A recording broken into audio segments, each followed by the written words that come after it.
प्यारे साथियों, आप सभी का हमारे चैनल पे बहुत बहुत स्वागत है। दोस्तों, आज के इस वीडियो के माध्यम से क्लास 10th मैथमेटिक्स एनसीईआरटी का नवा चैप्टर त्रिकोणमिति के कुछ अनुप्रयोग का प्रश्नावली 9.1 को स्टार्ट करने जा रहे हैं।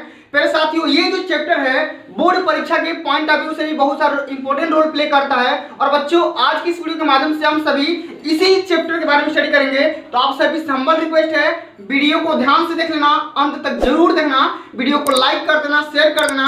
अगर चैनल पे पहली बार विजिट कर रहे हैं तो चैनल को भी सब्सक्राइब करके साथ में सारे बेल आइकन प्रेस जरूर करना। आइए बच्चों, हम यहाँ पे बात करेंगे सबसे पहला नंबर क्वेश्चन के बारे में। क्वेश्चन हमारा बोल रहा है कि सर्कस का एक कलाकार एक 20 मीटर लंबी डोर पर चढ़ रहा है जो अच्छी तरह से तनी हुई है और भूमि पर सीधे लगे खंभे के शिखर से बंधा हुआ है। यदि भूमि स्तर के साथ डोर द्वारा बनाया गया कोण 30 अंश का हो तो खंभे की ऊंचाई ज्ञात करिए। ठीक है, तो आइए बच्चों, हम यहाँ पे बात करेंगे जो हमारा सबसे पहला क्वेश्चन है। इस क्वेश्चन को हम कैसे करेंगे, और ये जो क्वेश्चन है बोर्ड के पेपर में हर साल पूछा जाता है, इसी टाइप के सारे क्वेश्चन पूछे जाते हैं। ठीक है, तो एक बार ध्यान से देख लेना, अंत तक जरूर देखना, तभी आपको समझ में आएगा। ठीक है, अब हमारा क्वेश्चन दे रखा है कि भैया हमें ये बताना है कि सर्कस का एक कलाकार है जो 20 मीटर लंबी डोरी पर चल रहा है। तो हम यहाँ पे मानेंगे कि सर्कस का ये जो हमारा जो डोरी है ये 20 मीटर लंबी है। ठीक है, इस प्रकार है, इसी डोरी को इसकी ऊंचाई हो गई। ठीक है, और हम यहाँ पे कुछ ऐसे मान लेते हैं ट्रिग्नोमेट्री करके। ठीक है, और ये सर्कस का डोरी है ये, तो इसकी जो लेंथ है हमें दे रखा है 20 मीटर। ये जो लेंथ है हमें 20 मीटर दे रखा है, और इसी का जो एंगल है वो हमारा दे रखा है, बनाया गया जो कोण है एंगल है वो हमें 30 डिग्री दे रखा है, ये 30 डिग्री। ठीक, हमें करना क्या है, हम यहाँ पे एक एंगल मान सकते हैं, ये 90 डिग्री का एंगल बनाएगा। ठीक है, हम इसको मान सकते हैं, ये ए हो गया, ये बी हो गया और ये सी हो गया। ठीक है, सर्कस का जो कलाकार है इसी पे चढ़ रहा है। क्या कर रहा है, इसी पे चल रहा है, 20 मीटर दूरी पर चल रहा है जो अच्छी तरीके से भूमि से लगे खंभे से क्या हुई, तनी हुई है। ये भूमि है। ठीक है, अब भूमि से खंभा लगा हुआ है और इसी खंभे के भूमि के जमीन से तना हुआ है। ठीक है, तो हम इसी के बारे में बात करेंगे। ठीक है, अब हमें करना क्या है, इसी की हाइट ज्ञात करना है। ठीक है, कि जो हमारा डोरी है ये मतलब कितना दूरी पर टंगा हुआ है, इसी की हमें ऊंचाई ज्ञात करना है। तो कैसे करेंगे, आइए समझते हैं। सबसे पहले बच्चों यहाँ पे हम ये देखेंगे एंगल के हिसाब से हम यहाँ पे त्रिकोणमितीय अनुपात का फॉर्मूला अप्लाई करते हैं। ठीक है, तो जैसा कि मैं प्रीवियस वीडियो के माध्यम से बता रखा हूँ कि ये जो एंगल है, एंगल के जस्ट सामने वाली जो भुजा होती है ये होती है लंब, परपेंडिकुलर होती है। ठीक है, ये आपका बेस होता है, ये आपका हाइपोटेनस होता है, यानी कि कर्ण होता है। हम यहाँ पे क्या करेंगे, tan थीटा अप्लाई करेंगे। क्या करेंगे, सो यहाँ पे हमें हाइट ज्ञात करना है, हमें कर्ण दिया है, तो हम यहाँ पे क्या करेंगे, sin थीटा अप्लाई करेंगे। क्यों, क्योंकि sin थीटा बराबर होता है लंब बटे में कर्ण होता है, और हमें ये लंब पता करना है, BC की लंबाई पता करना है। तो हम क्या करेंगे, यहाँ पे sin थीटा, sin थीटा बराबर क्या होता है, लंब, और बटे में क्या होता है, कर्ण होता है। और लंब हमें दे रखा है, कितना है, लंब हमारा BC है और कर्ण हमारा AC है। ठीक, अब हम यहाँ पे थीटा की वैल्यू रखेंगे। थीटा की वैल्यू हमारा 30 अंश दिया है ना, तो थीटा की वैल्यू हम यहाँ पे 30 अंश पुट अप कर देंगे। तो sin 30 डिग्री इक्वल टू क्या हो जाएगा, BC की वैल्यू हमें कैलकुलेट करनी है, तो हम यहाँ पे BC लिख देंगे, और AC की वैल्यू हमें दे रखा है 20।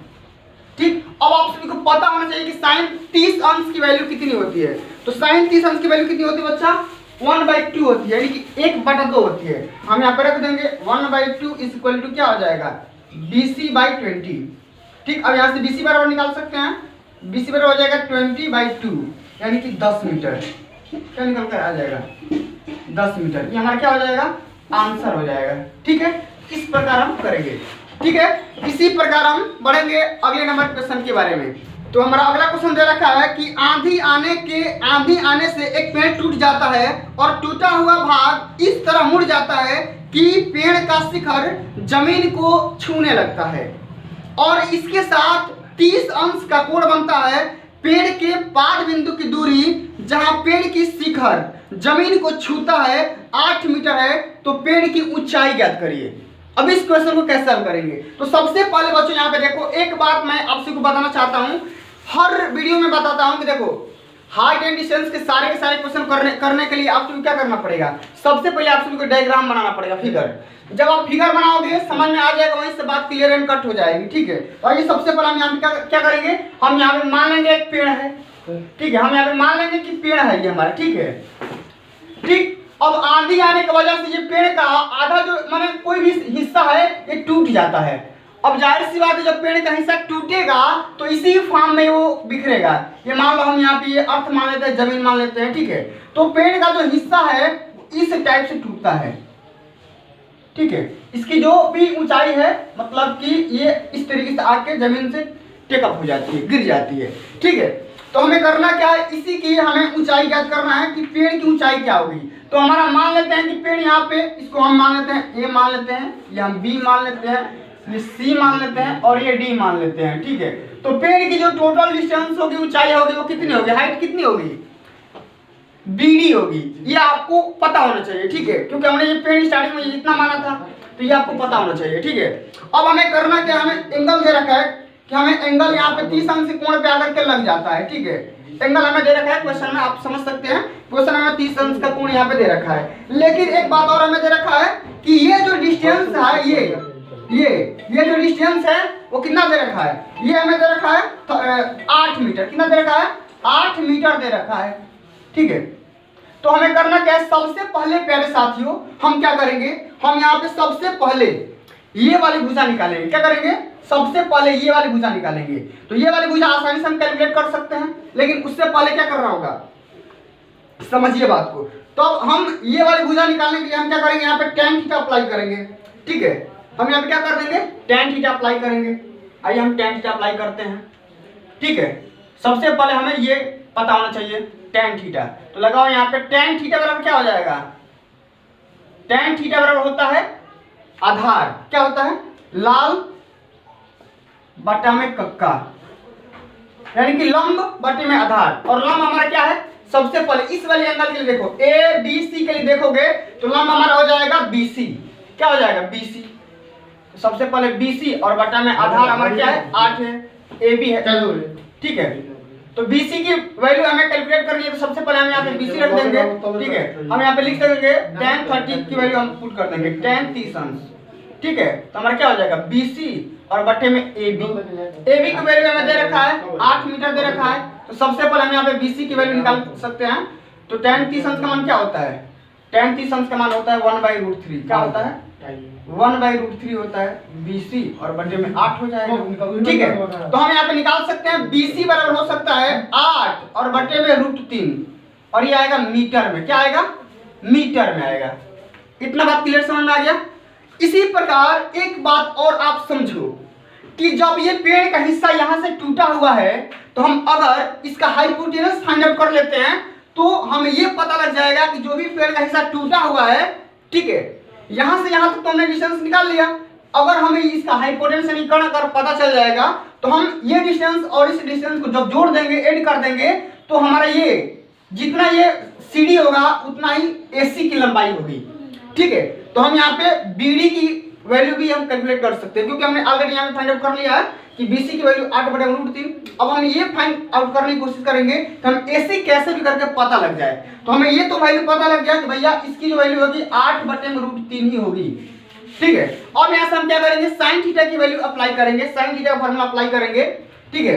तो यहाँ से आइए साइन थीटा भी निकाल लेते हैं। तो साइन थीटा बराबर क्या होता है, साइन थीटा बराबर होता है लंब, ठीक है। क्या होता है, लंब, यानी कि ये BC क्या होता है, BC और बटे में AC, ठीक है। तो साइन एंगल की वैल्यू सेम है, साइन 30 है।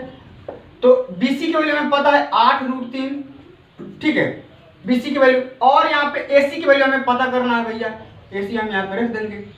तो यहाँ पे साइन 30 की वैल्यू क्या होती है, 1/2 होती है। क्या होती है, 1/2 होती है। ये हो जाएगा 8/√3 और ये बटे में AC हो जाएगा। अब इसको AC अगर करोगे तो क्या हो जाएगा, 16/√3 हो जाएगा, ठीक है, क्योंकि ये 8 × 16 हो जाएगा और बटे में √3 हो जाएगा। इसकी वैल्यू भी मीटर में आएगी, ठीक। अब प्यारे साथियों ये बताओ, अगर इसको BC को और AC को अगर जोड़ दोगे तो यहाँ पे BD की वैल्यू निकल करके आ जाएगी कि नहीं आ जाएगी। मैंने ऑलरेडी आप सभी को बता रखा है कि CD बराबर ये AC होगा, तो हम यहाँ पे लिख सकते हैं BD बराबर हो सकता है BC और प्लस में CD, और BC की वैल्यू हमें यहाँ पे पहले से पता किए थे अभी 8/√3, ठीक, और प्लस में यहाँ पे CD की वैल्यू मैंने यहाँ पे निकाल लिया 16/√3, ये हो जाएगा 8 + 16 यानी कि 24 और /√3, और इसको काट सकते हो, ये हो जाएगा 38 के 24 यानी कि 8√3 हो जाएगा मीटर। ये हमारा क्या हो जाएगा आंसर, ठीक है, इतनी वैल्यू हमें मिल जाएगी। समझ आ गया? चलिए अब हम बढ़ते हैं अगले नंबर क्वेश्चन की तरफ। अगला क्वेश्चन दिया है साथियों, समझिए। एक ठेकेदार बच्चों को खेलने के लिए एक पार्क में 2 फिसलन पट्टी लगाना चाहता है। 5 वर्ष से कम उम्र के बच्चों के लिए वह एक ऐसी फिसलन पट्टी लगाना चाहता है जिसका शिखर 1.5 मीटर की ऊंचाई पर हो और भूमि के साथ 30 डिग्री का कोण बनाता है, ठीक है, जबकि इससे अधिक उम्र के बच्चों के लिए 3 मीटर ऊंचाई की एक अधिक ढाल की फिसलन पट्टी लगाना चाहता है जो भूमि के साथ 60 डिग्री का एंगल बनाता है, ठीक है। हमें करना क्या है, प्रत्येक स्थिति में फिसलन पट्टी की लंबाई ज्ञात करना है, यानी कि हाइपोटेनस ज्ञात करना है। अब इस क्वेश्चन को कैसे हल करोगे आइए समझते हैं। तो सबसे पहले साथियों हम यहाँ पे करेंगे क्या, दो जो कंडीशन यहाँ पे दिया गया है दोनों कंडीशन को बारी बारी से फिगर के माध्यम से समझेंगे। हमारा सबसे प्रायोरिटी यही चीज है कि जब तक हम डायग्राम नहीं बनाएंगे क्वेश्चन पूरा समझ में आएगा नहीं, ठीक है। तो छोटी फिसलन पट्टी हम यहाँ पे बनाते हैं, और यहाँ पे छोटी फिसलन पट्टी की जो हाइट है वो 1.5 दिया गया है, कितना दिया गया है 1.5 मीटर, ठीक। और अगर ये जो फिसलन पट्टी है ये कितना एंगल बनाती है, ये 30 अंश का एंगल बना रही है, कितना 30 अंश, ठीक है। ये 1.5 है, इसका हम नाम भी दे सकते हैं, A हो गया, ये B हो गया और ये C हो गया, ठीक है। इतना बात। इसी प्रकार हम यहाँ पे अगला भी फिसलन पट्टी बना सकते हैं, इससे थोड़ी लंबी बनाएंगे, ठीक है, इससे थोड़ी लंबी बनाएंगे, ठीक है। चलिए एक बार देख लीजिएगा, इसको माइनस कर लीजिएगा, ठीक है।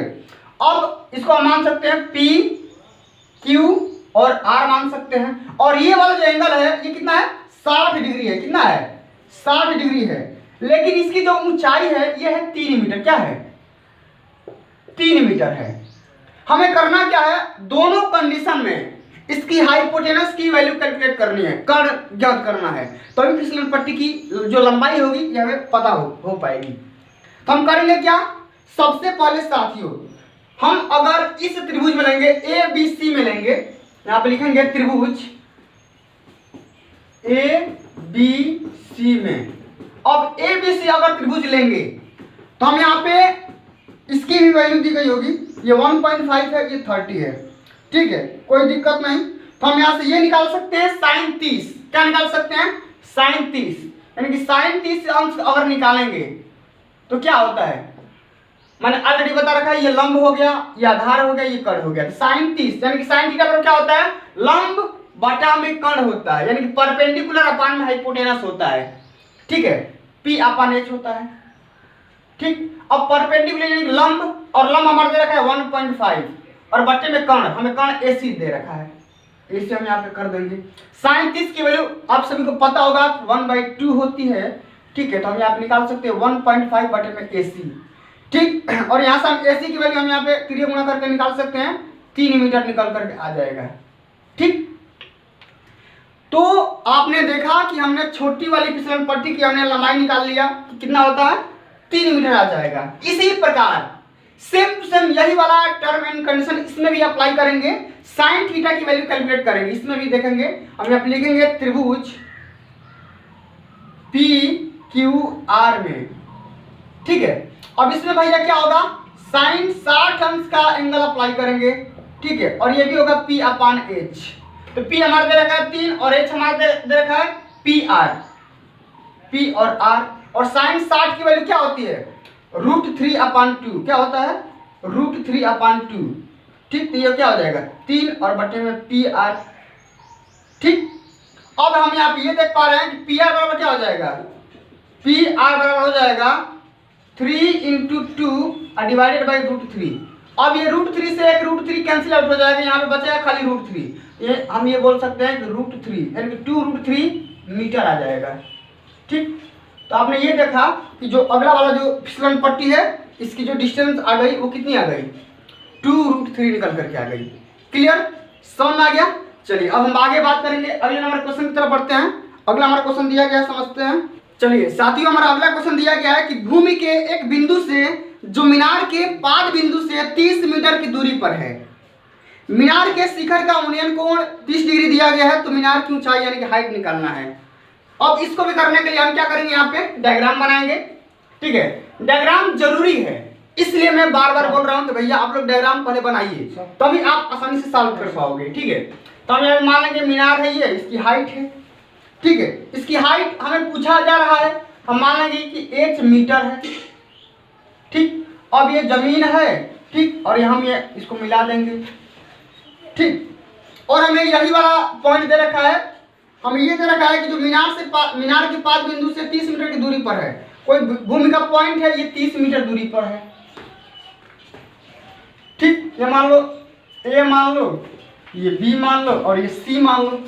ठीक है, हमें क्या करना है, हमें h की वैल्यू बताना है, और हमें ये एंगल दे रखा है कितना, 30 अंश दे रखा है। कितना दे रखा है, 30 अंश। आप क्वेश्चन में देख भी पा रहे होगे। ठीक है, तो ये क्वेश्चन मैंने ऑलरेडी बता रखा है। अब हम यहाँ पे क्या करेंगे, हम यहाँ पे tan थीटा अप्लाई करेंगे। क्या करेंगे, tan थीटा अप्लाई करेंगे। हम यहाँ लिखेंगे tan थीटा। tan थीटा पर क्या होता है बच्चा, ये होता है लंब, यानी कि AB और बटे में BC, लंब बटे में आधार। ठीक है, और लंब हमें हमारा दे रखा है कितना। ठीक है, हम यहाँ पे लिख देंगे tan, अब थीटा की वैल्यू यहाँ पे रख दो, tan 30 अंश बराबर क्या हो जाएगा, h, और बटे में इसकी वैल्यू हमें दे रखा है 30 मीटर। अब tan 30 की अंश की वैल्यू क्या होती है, 1/√3। क्या होता है, 1/√3 बराबर हो जाएगा h बटे में 30। ठीक, तो हम यहाँ से h की वैल्यू निकालेंगे तो क्या हो जाएगा, 30 और बटे में √3। अब चाहो तो इसका परिमेयकरण भी कर सकते हो। कैसे, दोनों पक्षों, दोनों अंश और हर में √3 से गुणा कर सकते हो। यह आ जाएगा 30√3 और बटे में ये 3 हो जाएगा, 30 का यहाँ, तो h की जो मान होगी ये 10√3 निकल करके आ जाएगी, मीटर में आएगी। ठीक, ये हमारा आंसर हो गया। क्लियर, समझ में आ गया। चलिए आगे हम बात करेंगे। अगला क्वेश्चन हमारा दे रखा है, समझिए। दिया है भूमि से 60 मीटर की ऊंचाई पर एक पतंग उड़ रही है। पतंग में लगी हुई डोरी को अस्थायी रूप से भूमि के एक बिंदु से बांध दिया जाता है।